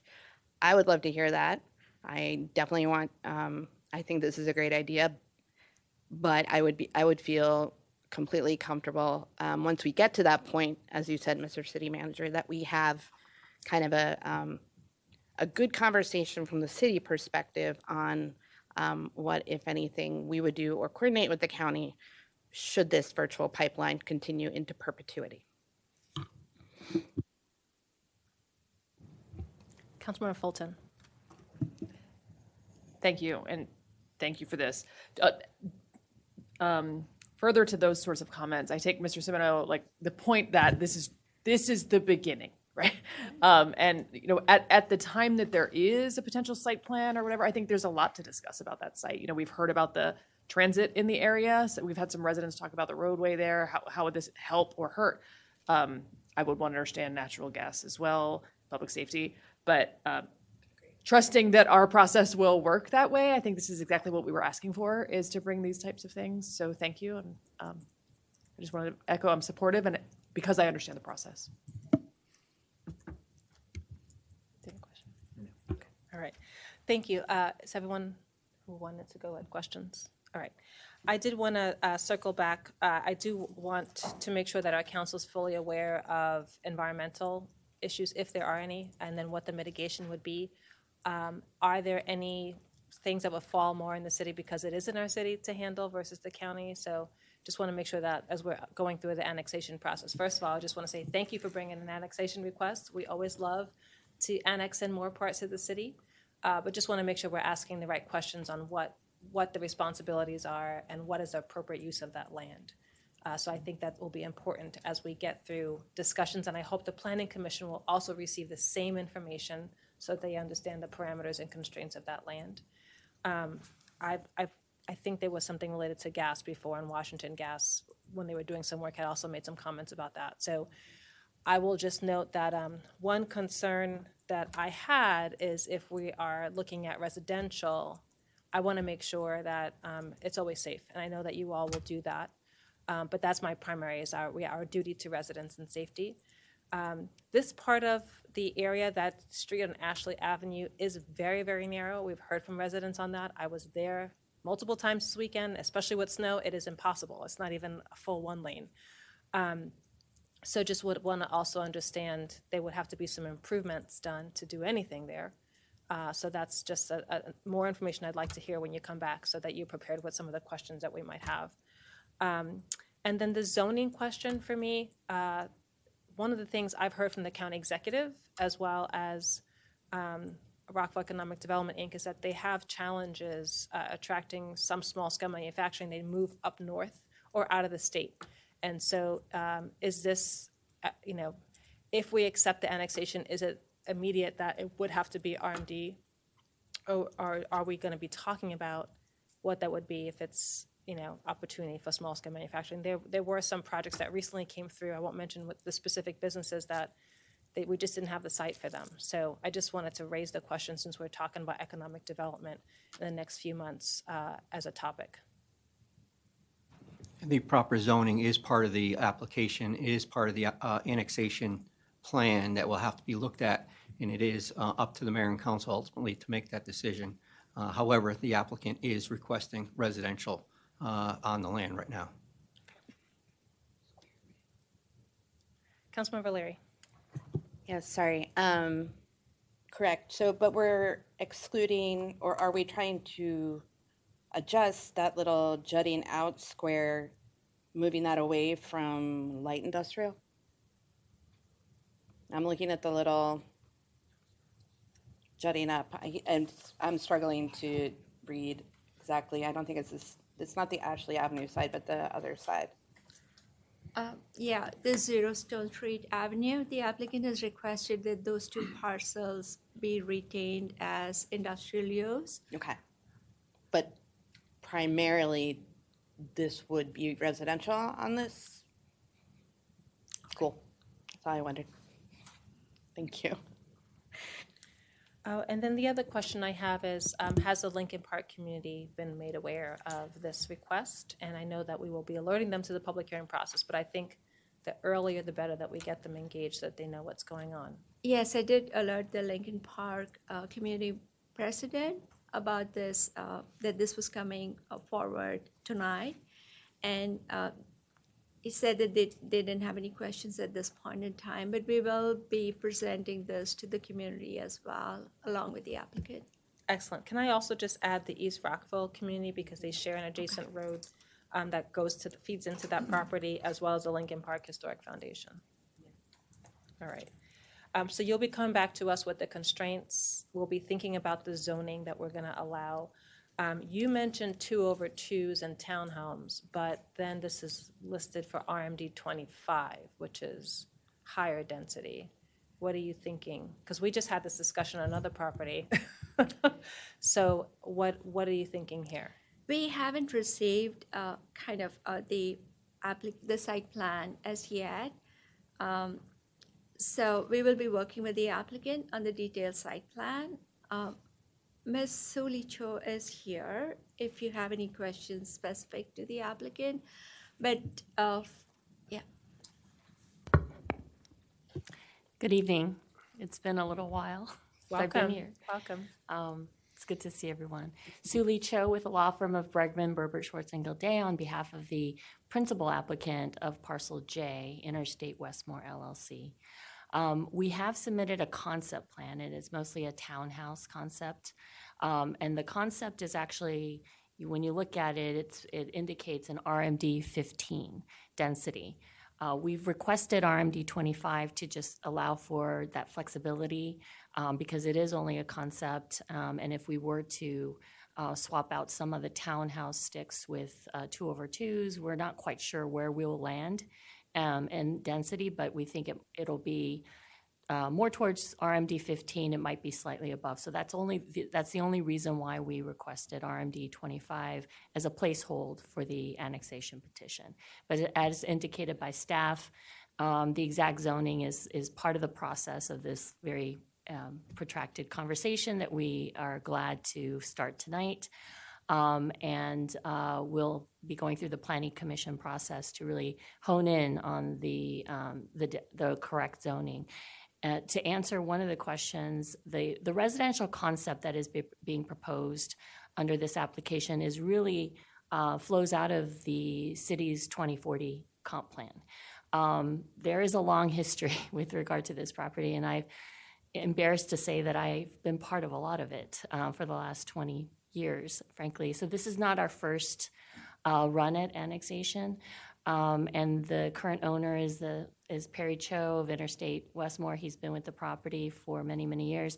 We had come to the city with a proposal for industrial use that wasn't, I would say, well received or as well received. And I think the residential use is something that really flowed out of the city's 2040 process. And, I think to speak for the property owner, he has been trying to just kind of work with the city and trying to deliver and take this property, get it to a finish line in terms of getting it annexed, get it properly served with water and sewer, get a zoning on it. It's in this limbo state where it is in the county, but it's not being served by water sewer. The county has no intention of serving it, so it has encouraged through its master plan in the Upper Rock plan, as staff has mentioned, for it to be annexed. It has long been anticipated, planned, encouraged, whatever adjectives you want to put to it, to be in the city of Rockville. And the quandary that we've been in is exactly in what form is it going to enter Rockville. The property owner has entertained an industrial use concept, warehouse storage, usage. The community of Lincoln Park and the adjacent, there is an existing community that is adjacent to these natural gas fields. We all understand that. We are introducing a new community, but this is an existing condition that we've been well aware of. We've been back and forth between industrial and residential. Your plan calls for residential, and it calls for residential of the type that we are proposing. RMD 25 is an example zone that is referenced in the comp plan. And you are correct in that the two pieces We have their consent authorization, in fact, to join in this annexation petition so that there is not an enclave that remains on, which would violate state law. But they are conditioned, that their cooperation is conditioned on their remaining industrial. Specifically, the Winks, the radio tower that is the Winks property is one of the small parcels. It exists there. It continues to exist there. It doesn't want to, remove the radio tower. So it is imperative that we maintain industrial zoning for those two small pieces. But for parcel J, we are talking about residential development. Thank you. Process question for staff. Thank you very much for that, and thank you for bringing forward the annexation. I do remember this property has had a long history. Given that we don't have a Department of Health and Human Services, and I know we do have some level of environmental support with sustainability and great work by our team, who would be oversight in terms of making sure that the land is safe for residents to live on? Would that be working only with the city, with the state, with the county? This question came up previously in 2005, 2006. Unfortunately, like Ms. Suli Cho, I was here and lived through it also. And we have a lot of documents where we reached out to Washington Gas, et cetera, and asked about safety, et cetera. And we can share that document through this process so we can all understand who regulates the field, how they do it, et cetera. It is not the city of Rockville. Yes, and we engaged with Washington Gas when there was a temporary virtual line that they were putting through, and they actually made comments. So this is why this is important, to just make sure that we're thinking about safety as well. We also participated recently on a tabletop safety exercise with Washington Gas on the site. Mr. Woods participated in that, and that was around the time when the virtual pipeline was coming up. So we do have that cooperation. We do understand a little about each other, et cetera, through that exercise, et cetera. If we annex, will this force mitigation to make sure that it's safer for everyone, existing residents and incoming residents? A mitigation could be considered. However, if the mitigation's on Washington Gas, they're not party to this. And so we would have to figure out what that mitigation would be that would make it safer, which I'm not sure we know right now. Okay, I think there's a lot more homework that we need to do when it comes back to us. And I think this needs to be a page or a section in our brief book so that we understand what we're dealing with and how we can make this safe for residents. Okay. All right, so we understand this is a process with many more discussions. This will all also go to the Planning Commission. We'll go get community feedback. So this is just the potential support for opening the process. And with that said, I introduced the resolution as attached for the annexation of the property located at 1000 Westmore Avenue, along with 2 adjacent properties addressed at 0 Stone Street Avenue, and adopt the resolution to set a public hearing date. So I'll introduce this. I understand that we don't need any other motions on this particular one. That will come back to us in the future. However, we do need to, we do need to separate out the adoption on the resolution to set a public hearing date. So if someone can introduce that portion only, and then we will move forward from there. And are we just adopting? I think yeah, correct. Yeah. Madam Mayor, I move forward to adopt the second resolution, which is attachment 2 in our packet, that sets the date for the public hearing for the annexation as July 27th, 2026. Perfect. So we've introduced this process, and we have a motion to move forward with the setting of the public hearing dates. Can we just say those out loud for the public, and then I'll introduce a second. Go ahead. So the public hearing date, is that what you want me to say? It's July 27th. July 27th. Okay. Do we have a second? Councilmember Shaw seconds. All those in favor, please raise your hand and say aye. Aye. Excellent. Thank you very much. It's been introduced, and we have moved on the public hearing dates. Thank you. And thank you for your time. Thank you for bringing the annexation forward.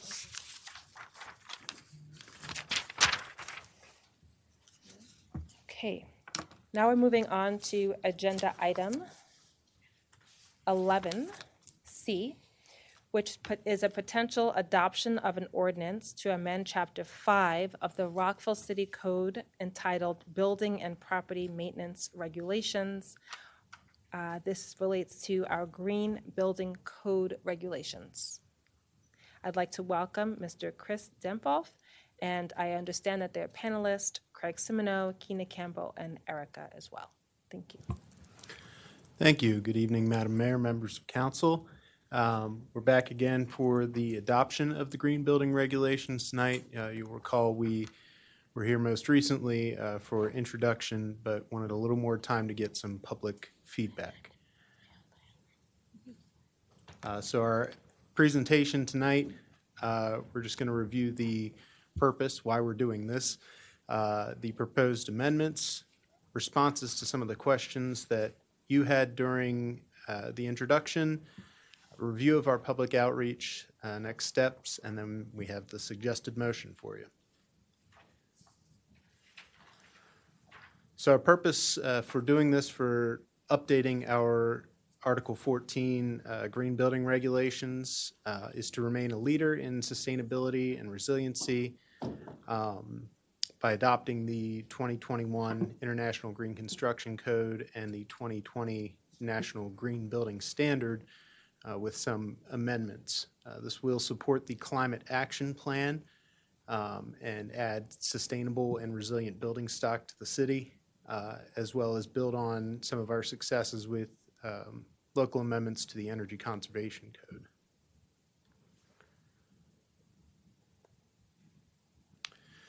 So just a quick review of the proposed amendments. We did a little bit of housekeeping in Article 14, relocated some definitions and scoping requirements. We also crafted some flexible implementation language. That's to avoid that rush of applications, and also to take into consideration projects that have put a considerable amount of time into design and working out the financials and all of that. We don't want this to impede development. And then as far as the International Green Construction Code, which deals with the non-residential and certain multifamily residential, we had a few items in there to allow off-site renewable energy to meet the on-site provisions that are in there, as well as requirements for EV charging infrastructure that goes above what we have in our Energy Conservation Code. And we did add a section for bird-friendly materials in high-rise buildings. And then the National Green Building Standard, not a whole lot of changes to the code itself, but we have included a requirement to obtain the NGBS verified third-party certification for the applicable projects.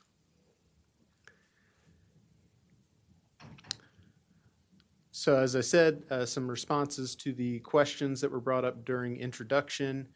I believe it was Councilmember Van Grack asked about the EV charging impact on the electric grid. That was a fun and interesting research project for me.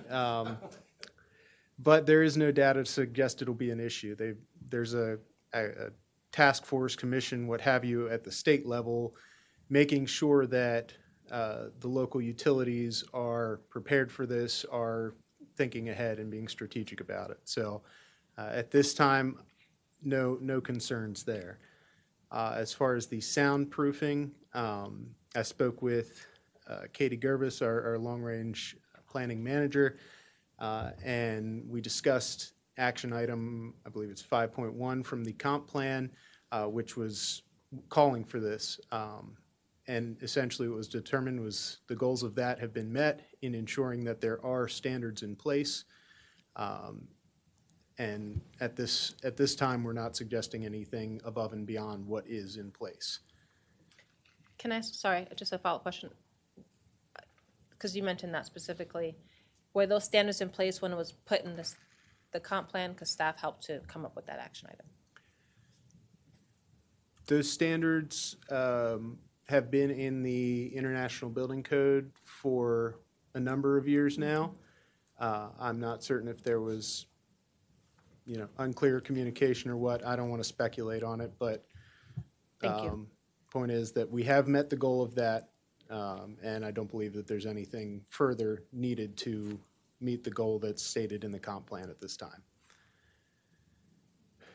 As far as the bird-friendly materials, Councilmember Valeri, thank you for pointing out the LEED requirement. Again, another fun research project getting into the threat ratings for glazing on buildings. So we did look into that. We looked into, in Washington, D.C., they introduced some legislation a while back to have certain requirements on that. So we were able to craft some language and incorporate that in this. And as far as the impact on rent, I believe it was Councilmember Shaw brought that up. Did a lot of digging on that, could not find conclusive empirical data to suggest a correlation between new green building regulations and rent increases. So that's all I have on those. As I said, the reason that we're coming back now, we had public outreach open, document online as well as an online form. We did receive 2 responses, both of which were very strongly supportive of the updates.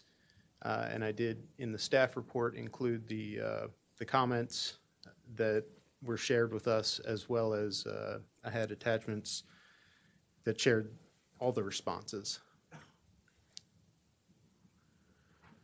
So as far as our next steps, we'll share the adopted amendments via the city website, and we have the ability through MGO to share things to permit applicants. We'll work with Home Innovations Research Labs to set up our jurisdictional access to the NGBS portal for certification. Again, making sure that we get that information as quickly as possible so we don't delay certificate of occupancy. And then the code changes will largely be effective July 31st, 2026. Again, with some certain stipulations for projects that are currently in the pipeline and have signed design contracts or are in, have a site plan in review, what have you. Those would be permitted to continue under what is currently adopted.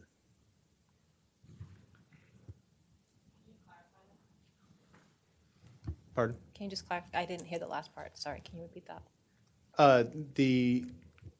So the projects that are currently in the pipeline and that fall under the language that was written for this, they would be permitted to continue under the current additions, all of our current amendments that are, presently adopted.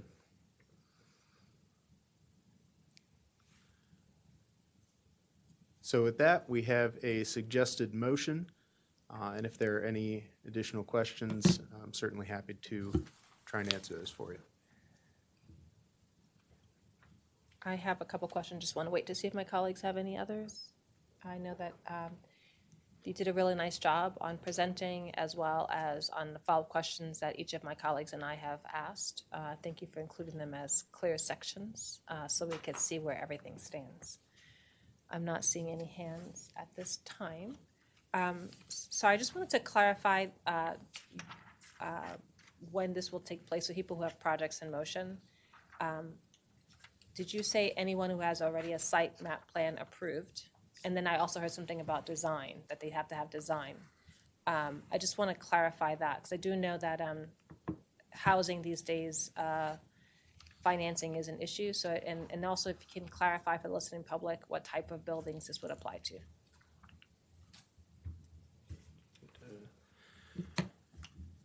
So I don't have exactly the language in front of me right now. It is included in the attachment and it is included in the staff report. But the intent that I shared with the city attorney's office when trying to write this portion of it was projects that either are currently in the site plan process or have really progressed far enough along that having to adapt to these new amendments would be a significant hindrance to the project. And that's really kind of hard to put metrics on. So we looked at other jurisdictions, even in other states, and found some language that essentially referred to having a signed design contract in place or signed construction contract in place. So that basically at that point means that you have engaged with a design professional and are, really working to pursue the project. Is that usually at the point of when financing is also worked out as well by then? It varies, but, it could be at that point, yes. Okay, thank you for, I know this was an issue that came up last time where we had like hundreds of people trying to beat our deadline. So thank you for trying to think through the process, while also we must advance our climate action goals and try to make sure that we have opportunities for people to be able to choose green. And then my last question was just clarifying which building types this would apply to. So generally, Article 14 applies to all new construction, residential, non-residential, single-family, multifamily, any new construction, as well as, I would say, significant alteration or addition to buildings. And we have some square footages associated with them. I cannot recall off the top of my head right this moment what they are.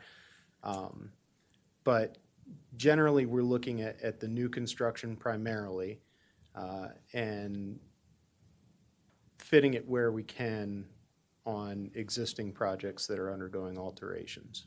Excellent, thank you. And you've reached out to everyone who's working on or has an application in with us to let them know what we're doing, just so that they're aware and can consider planning ahead. So we will be sending something out through MGO to people who have applied for permits previously. Anything that has been applied for currently that is, undergoing a site plan or that has active permits is essentially going to, I would say, generally be allowed to continue under the current adopted code. So there shouldn't be any changes for a lot of those projects already in motion. Excellent. And you're going to be doing that, the first part of what you said, to let people know about what the changes are to plan ahead. That'll happen in the next month or so? Yes. Okay, excellent. All right. Colleagues, I don't see any questions, so I think can you move to the motion, please? Councilmember Van Grack. Madam Mayor, I move to adopt the ordinance to amend Chapter 5 of the Rockville City Code entitled Buildings and Property Maintenance Regulations, Article 14, Green Building Code Regulations. Thank you. Councilmember Valeri, seconds. All those in favor, please raise your hand and say aye. Aye. Excellent. And I also imagine that the city will be abiding by this code with any facilities or major changes that we make. Is that right? Yes, city buildings are subject to Chapter 5. So I just wanted to say that for the record. Yep. Thank you. We really appreciate the good work on this, the thoroughness that you've come back, and the research that you've done for us. Appreciate it. Great. Thank you. Thank you for helping us to advance our goals.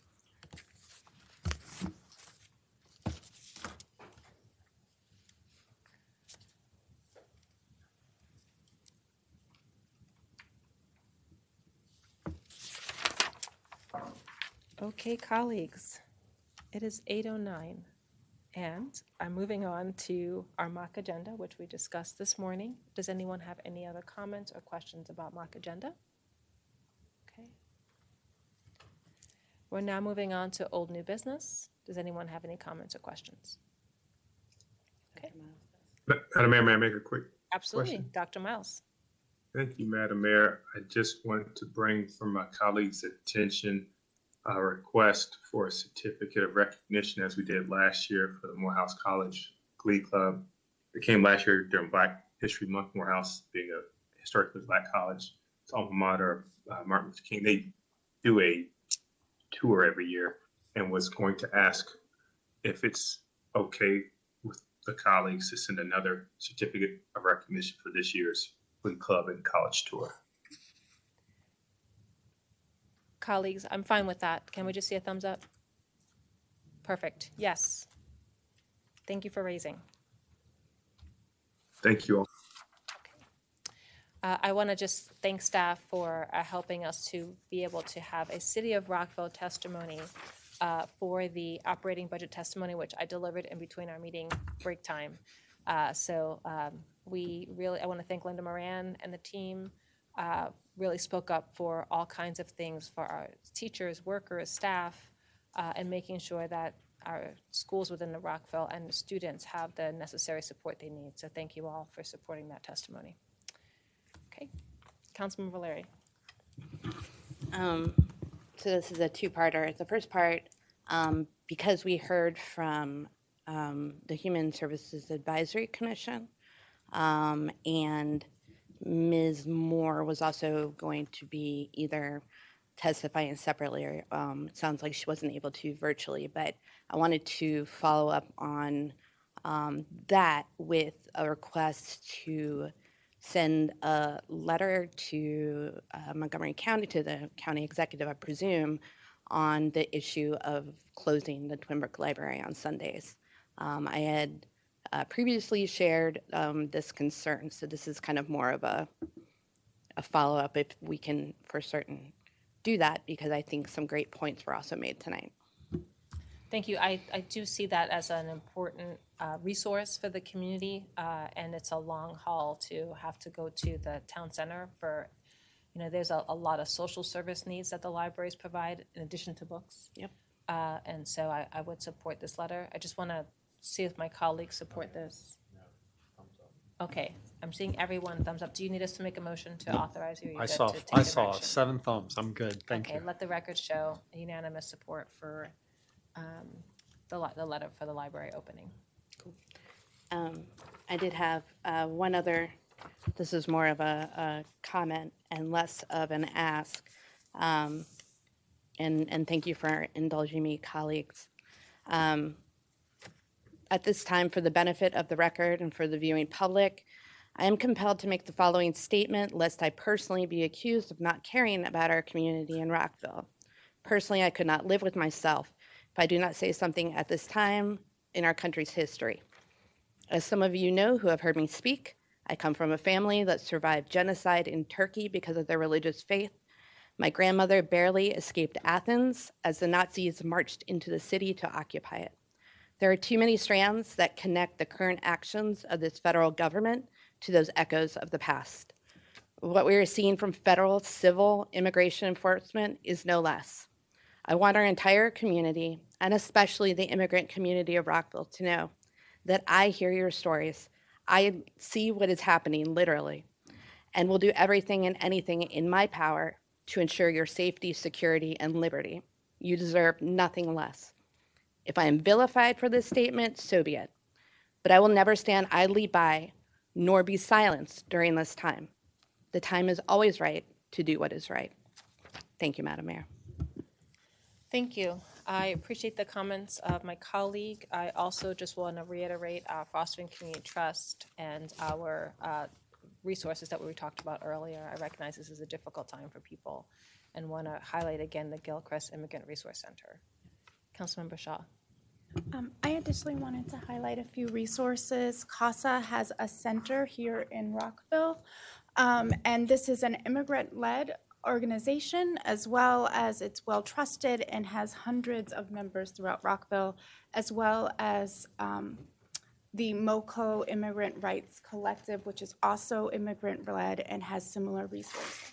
Thank you. And identity as well is another. There is a list. If you go to the Gilchrist Immigrant Resource Center, it has a very detailed list of the services the county provides, as well as their nonprofit grantees. So thank you to my colleagues for raising your voices. I know that all of us are working hard to make sure we protect Rockville residents. With that, I will entertain a motion to adjourn. Councilmember Van Grack. Madam Mayor, I move to adjourn. Do we have a second? Councilmember Valeri seconds. Dr. Miles, did I see your hand go up? You can second. Okay, all right. All those in favor, please raise your hand and say aye. Aye. All right, have a good night, everyone. Be safe.